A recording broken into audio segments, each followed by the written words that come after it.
জি, মাননীয় বিরোধী দল নেতা।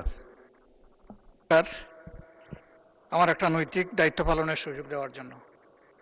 গতকালকে অর্থবহ আলোচনার পর আমরা একটা প্রস্তাব দিয়েছিলাম যে একটা কমিটি হলে আমরা উভয়ে এই সমস্যা নিরসনে ভূমিকা রাখার সুযোগ পাব।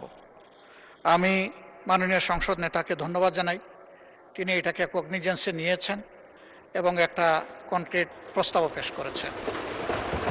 কমিটির সদস্য সংখ্যাও তিনি প্রস্তাব করেছেন এবং সরকারি দলের পক্ষ থেকে 5 জনের কথা এখানেই পরিষ্কার ঘোষণা করেছেন। আমিও তাকে সম্মান করে বিরোধী দলের পক্ষ থেকে আরও 5 জনের নাম ঘোষণা করছি।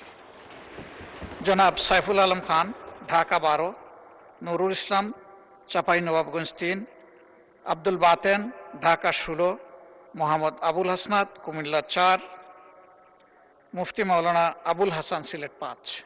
এই 5 জন ইনশাআল্লাহ একসাথে কাজ করবেন এই কমিটির সাথে।